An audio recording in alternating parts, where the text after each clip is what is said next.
Bienvenue, ciao, welcome, willkommen, salam alaikum. Nous revoici pour notre intermède international. Hier, c'était la fête nationale française, aka la fête du 14 juillet. Mais savez-vous ce que représente la date d'aujourd'hui, le 15 juillet? C'est le World Youth Skills Day, journée mondiale des compétences de la jeunesse. Et oui, en 2014, l'ONU a déclaré le 15 juillet, journée mondiale des compétences de la jeunesse. Mais pourquoi? Eh bien, pour souligner l'importance stratégique de développer les compétences de la jeunesse, l'accès pour eux à l'emploi et à l'entrepreneuriat, l'occasion d'ouvrir le dialogue avec les jeunes, les organismes de la formation professionnelle, les organisations, les entreprises, les syndicats et autres branches professionnelles et politiques, mais aussi pour souligner la montée en puissance des compétences alors que le monde est en transition. Une initiative qui répond parfaitement à l'agenda 2030, notamment l'objectif de développement durable numéro 4, qui est d'assurer une éducation de qualité inclusive et équitable et de promouvoir les opportunités de formation professionnelle tout au long de la vie. Cela passe par une attention particulière aux filières de formation professionnelle avec un accès à une éducation de qualité pour acquérir des compétences permettant d'éliminer des disparités liées au genre et assurer un accès à l'éducation aux populations vulnérables. Que de bonnes idées et de super valeurs! Mais qui participe à cette valorisation? Eh bien nous, le mouvement WorldSkills pardi! C'est totalement un programme auquel le mouvement WorldSkills répond parfaitement. Et c'est pourquoi il a été associé très rapidement à nos missions déjà existantes. L'occasion de rappeler justement la mission de WorldSkills: développer les compétences de la jeunesse et promouvoir les métiers pour faciliter l'accès à l'emploi. Et c'est donc aussi un sujet cher à WorldSkills France, qui s'engage pour le développement des compétences de la jeunesse au quotidien, mais aussi à travers la construction d'un véritable héritage pour la jeunesse et les métiers, avec la compétition Lyon 2024 et le principe de la génération 2024. Pour cette journée toute particulière, nous avons décidé de donner la parole à quelques jeunes afin qu'ils nous parlent jeunesse et métiers. On a profité des phases 1 des finales nationales pour justement interviewer quelques jeunes compétiteurs nationaux et internationaux. Merci d'ailleurs à nos envoyés spéciaux ASL et Anis pour ces petites interviews. Tout de suite, les jeunes de WorldSkills vous disent tout sur leur passion, leur métier et l'importance de la compétition pour eux. Je suis Flora Barrosi, je représente la région Grand Est. Les métiers de la taille de pierre consistent à tout bêtement tailler de la pierre, mais sinon à du coup créer les monuments, plein de monuments. On connaît surtout les monuments historiques et tout, comme le Louvre ou tout ça, et enfin la cour carrée du Louvre, pardon, on ne confond pas. Dans la taille de pierre, on peut compter aussi dans le métier marbrier. Donc tout ce qui est plan de cuisine, douche, salle de bain, etc. Donc on fait de la pose de sol. On a aussi le graveur sur pierre, qui lui enfin tout ce qui est bas-relief, lettres, etc. Après on a aussi le sculpteur, donc qu'on connaît tous bien, qu'on confond souvent entre tailleur de pierre et sculpteur. C'est deux métiers totalement différents. Parce que comme je disais, le tailleur de pierre, lui, ça va être vraiment des formes géométriques au millimètre, etc.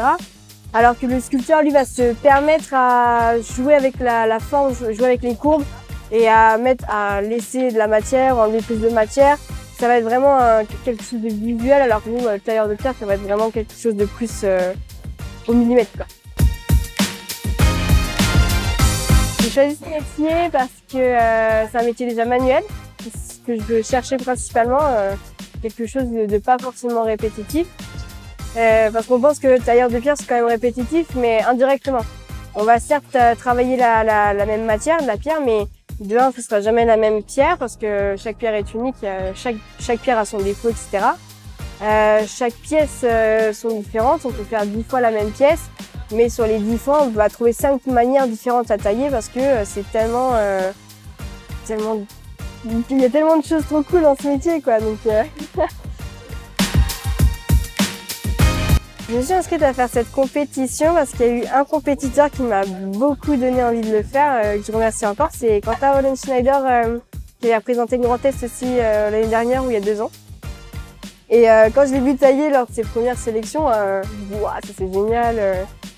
Il y a vraiment aussi sortir du contexte de sa zone de confort qui est aussi intéressante. C'est pas la boîte. Enfin, moi, je sais que je fais de la maçonnerie tous les jours parce que notre métier aussi est très ouvert. Si on sait tailler un caillou, on doit savoir le poser.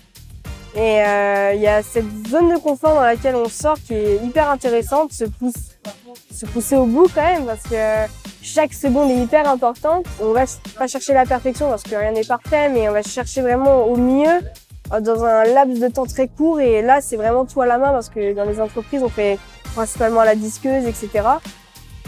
Pour certaines.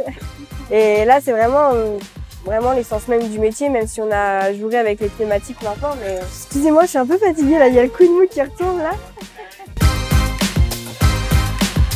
Il y a deux types d'entreprises. Il y a l'entreprise monument historique vraiment basée sur le MH. Et après, il y a les entreprises qui font pour le particulier. Donc, on va faire des cheminées, faire un pose de sol en pierre ou des escaliers en pierre. Et le métier est quand même très ouvert si on veut vraiment se focaliser sur certaines choses. Il faut essayer. Faut pas hésiter. C'est ça l'avantage quand on est jeune, c'est qu'on peut se permettre de changer autant de fois qu'on veut parce qu'on a encore le temps plus ou moins. Et faut essayer. Moi, franchement, la taille de pierre, c'était un gros coup de cœur parce que j'ai purement essayé lors d'une journée d'immersion dans mon lycée où j'ai fait mon bac pro. En 1 heure, je savais que ça allait être un métier qui allait me plaire. Bon, j'ai refait un peu quand même au cas où. Mais il faut essayer à fond. C'est pas parce que on se dit, bah tiens, ça va être un CAP ou un bac pro, que ça va être nul, que je vais être mal regardée par les autres parce qu'ils vont faire des bacs S ou ES. Non, loin de là. Franchement, faut se lancer dans les études. Même des fois, il y a plus de débouchés en sortant d'un CAP ou dans un bac, dans un métier dit manuel que des fois dans les lycées généraux, pardon. Il y a certains jeunes qui ont encore du mal à trouver leur voie, quoi. Ah bah oui, bien sûr. Ça, il faut pas. C'est pas parce qu'il n'y a pas de métier d'homme, métier de femme là-dessus. Il faut pas. Enfin, franchement, non, faut se lancer à fond parce que souvent il y en a des fois, ça leur fait du bien d'avoir. Je parle dans mon cas d'avoir des femmes sur le chantier. Je pense j'ai déjà des collègues qui m'ont dit c'est cool d'avoir une femme parce que déjà sur nous on fait un peu plus gaffe, on évite d'être trop sale. C'est déjà arrivé. On en rigole. Après moi non plus, je suis pas très fine dans certains mots que j'ai employés ou autres parce qu'il va aussi d'une certaine manière s'imposer. Mais non, enfin il faut pas. C'est pas parce qu'on c'est un métier d'homme qu'on ne peut pas y arriver. Hein. Si on a l'envie, comme aujourd'hui, hein, j'aurais pu très bien me dire bah tiens je suis contre des hommes. Qui font principalement plus de l'atelier, bah tiens je vais abandonner parce que j'ai un souci d'épaule aussi. Il y a eu mon ego qui a joué, et je vais pas me mentir, hein, ça m'aurait embêté de pas le faire parce que je me dis aujourd'hui je suis quand même en finale, c'est que j'ai gagné quand même contre 3 autres femmes. C'est que, enfin voilà, c'est pas parce qu'on est une femme qu'on peut pas y arriver dans un métier masculin. Je m'appelle Benoît Barbin, je suis fleuriste à Paris. J'ai 23 ans et je suis le candidat de l'équipe de France aux Olympiades des métiers, aux Euroskills à Graz en 2021, en septembre. Fleuriste, on est à la fois commerçant et artisan, c'est-à-dire qu'on va fabriquer à partir de fleurs, de plantes et de feuillages coupés des assemblages qui vont après être destinés à être vendus pour tout le monde. Alors le matin, donc d'abord il y a Rungis, on va se fournir à Rungis tous les jours, donc on a un arrivage, on s'en occupe, on le met à l'eau, donc mise en place des végétaux dans la boutique, et après la plupart du temps c'est de la fabrication et beaucoup de ventes au quotidien. Déjà c'est un honneur très heureux de pouvoir défendre les couleurs de la France et de défendre l'art floral français au niveau européen. Toujours progresser honnêtement, continuer à apprendre parce qu'on n'a jamais fini d'apprendre. Vraiment le but c'est d'enchaîner avec peut-être d'autres cours pour vraiment continuer à apprendre et on va dire faire évoluer mes compétences dans ce domaine. On a la chance d'avoir un métier différent tous les jours. On travaille avec les saisons, donc on ne travaille jamais les mêmes produits. Et en fait, chaque chose qu'on fait change, donc en fait, c'est pas ennuyant, on a toujours des choses nouvelles à faire. Et on peut inventer encore et encore et encore. La florale, c'est en constante évolution et c'est jamais fini.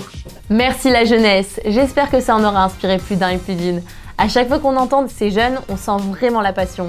Et puis aussi le plaisir de participer à des concours où le challenge dépasse l'esprit de compétition pour aller vraiment plus loin vers des valeurs de partage, d'expérience humaine et puis d'excellence surtout. Hey! Yasmin, we've got mails from overseas. This time it's from Chris from Skills UK.